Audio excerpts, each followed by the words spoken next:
सूरत शहर में सेवाराम नाम का एक जौहरी रहता था। वो भगवान शिव का बहुत बड़ा भक्त था। स्वभाव से भी वो बहुत दयालु था। सेवाराम के पास सब कुछ था, पर कमी थी तो एक संतान की। शादी के कई वर्ष बीत जाने के बाद भी सेवाराम को औलाद का सुख प्राप्त नहीं हुआ था। उसकी पत्नी मालती भी इसी कारण उदास रहती थी। सुनो जी, आप दूसरा विवाह कर लो, मैं आपको संतान का सुख नहीं दे सकी।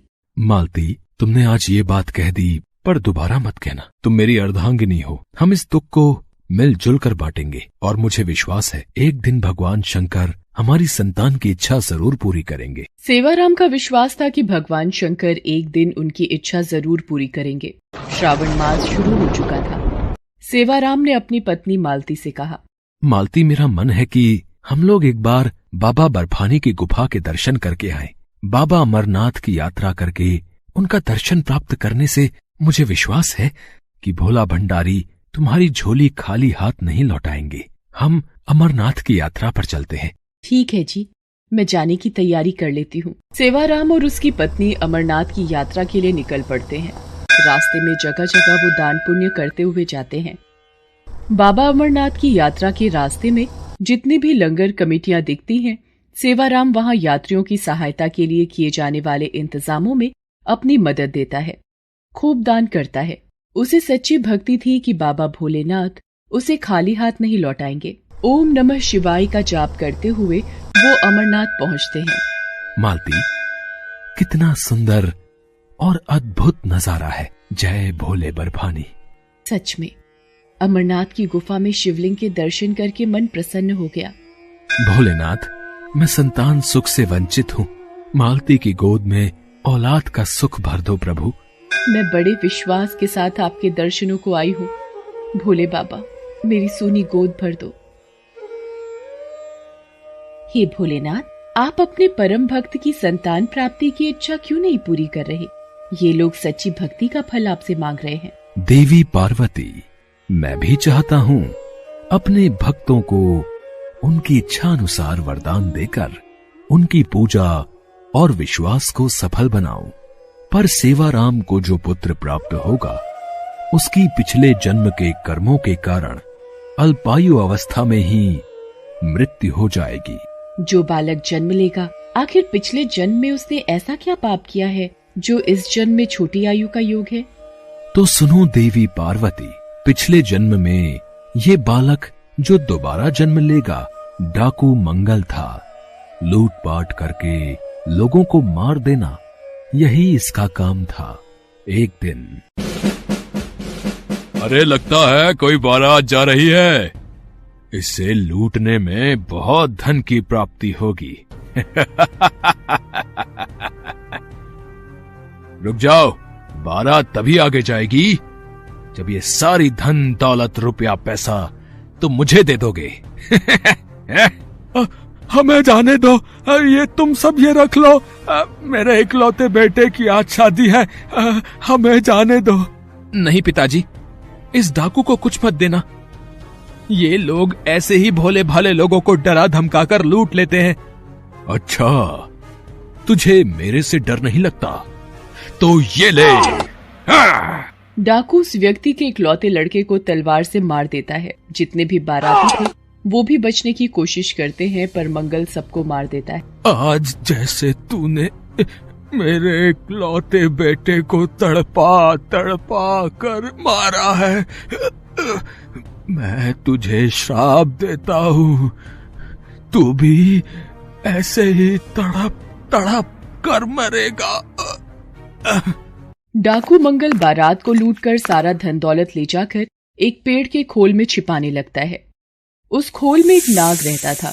नाग डाकू मंगल के हाथ पर डस लेता है। नाग के डंक मारने से डाकू मंगल तड़पने लगता है और उसकी मृत्यु हो जाती है। देवी पार्वती, जिस बालक को डाकू मंगल ने तत्काल मृत्यु दी थी वह उस वक्त 21 वर्ष का था। इसलिए डाकू मंगल इस जन्म में मेरे भक्त सेवाराम के पुत्र के रूप में यदि जन्म लेगा तो उसकी उम्र भी 21 वर्ष ही होगी।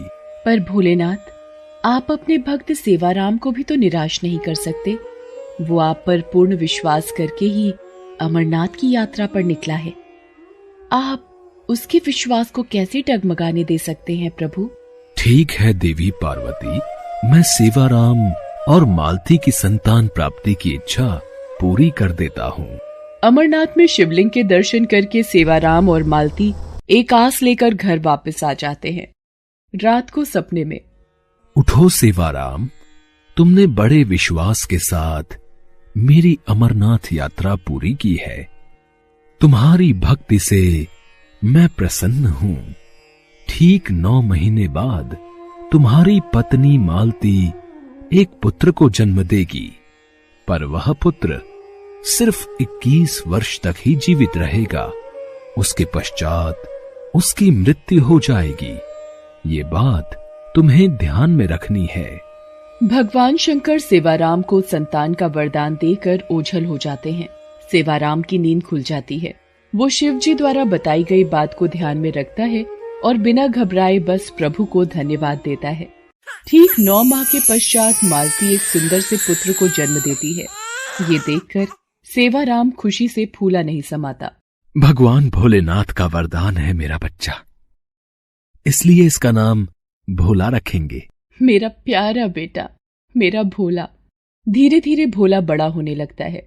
सेवाराम बचपन से ही भोला के मन में शिव भक्ति की लगन पैदा करता है। एक दिन शिव मंदिर में, भोला, तुम्हें एक बात हमेशा याद रखनी है कि तुम्हें हर पल ओम नमः शिवाय मंत्र का जाप करना है। ठीक है पिताजी, मैं अब से ऐसा ही करूंगा।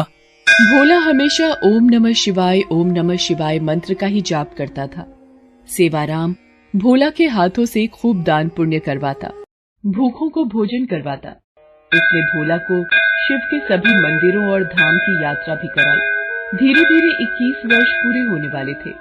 एक दिन, सुनो जी, आप भोला को भैया के साथ कहाँ भेज रहे हो? वो भी 1 माह के लिए? मैं अपने बच्चे के बिना कैसे रहूंगी? 1 माह के पश्चात तो इसका 21वां जन्मदिन भी है। मालती, मैं भोला को काशी नगरी भेज रहा हूँ। वहाँ 1 महीना रहकर अपने मामा के साथ भगवान भोलेनाथ की पूजा और साधना करेगा, ताकि इस पर भगवान शंकर की कृपा बनी रहे। सेवाराम जानता था कि भोला की मृत्यु का समय निकट आ रहा है, इसलिए वो भोला को उसके मामा के साथ समझा बुझाकर काशी नगरी भेज देता है। मामा जी, आप मेरे हाथों रोजाना ये यज्ञ, हवन और दान पुण्य क्यों करवा रहे हो? भोला, तुम्हारे पिताजी की आज्ञा थी कि 1 माह तक रोजाना तुम्हें यज्ञ और दान पुण्य के कार्य करने हैं। कल सोमवार है, तो कल तुम्हारी पूजा संपूर्ण हो जाएगी।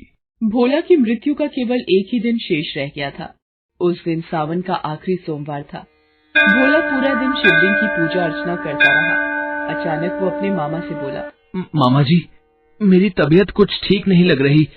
मैं कुछ देर विश्राम करना चाहता हूँ। ठीक है भोला, तुम चलकर कक्ष में थोड़ी देर आराम कर लो। जैसे ही भोला कक्ष में आराम करने के लिए पहुंचता है तो चक्कर खाकर गिर जाता है और उसकी मृत्यु हो जाती है। भोला का मामा रोने लगता है। भोला मेरे भांजे, मेरे बच्चे, अरे उठ, अरे ये अचानक तुझे क्या हो गया? तो कुछ बोल क्यों नहीं रहा? प्रभु, भोला ने इस जन्म में आपकी भक्ति के सिवा कुछ नहीं किया। वो जब से धरती पर गया है, आपकी ही पूजा भक्ति की है। फिर तो उसके पिछले जन्म के बुरे कर्म इस जन्म में मिट जाने चाहिए। आपके श्रावण मास के माह में उसने इतने यज्ञ और दान पुण्य किए। अपने पिता सेवाराम की आज्ञा का पालन करते हुए उसने सिर्फ अच्छे कर्म किए हैं। क्या अब भी आप इसकी आयु के संकट को दूर नहीं करेंगे? मैं जानता हूँ देवी, भोला ने इस जन्म में मेरी बहुत भक्ति की है, इसलिए मैं इस जन्म में इसका भाग्य बदलकर इसे लंबी आयु प्रदान करता हूँ। उठो भोला, उठो। भोला एकदम उठकर बैठ जाता है, जैसे उसे किसी ने नींद से जगाया हो। मामा, मुझे क्या हुआ था? ऐसा लगा मानो भगवान भोलेनाथ मुझे गहरी नींद से उठाने आए थे। हे शिव शंकर, आपकी महिमा अपरंपार है। भोला अपने मामा के साथ सकुशल घर पहुंचता है और सारी बात बताता है, जिसे सुनकर सेवाराम की आंखों में आंसू भर जाते हैं। मेरे भोलेनाथ, आपकी जय हो। आपकी लीला न्यारी है प्रभु। जय भोले बाबा की। ओम नमः शिवाय। ओम नमः शिवाय।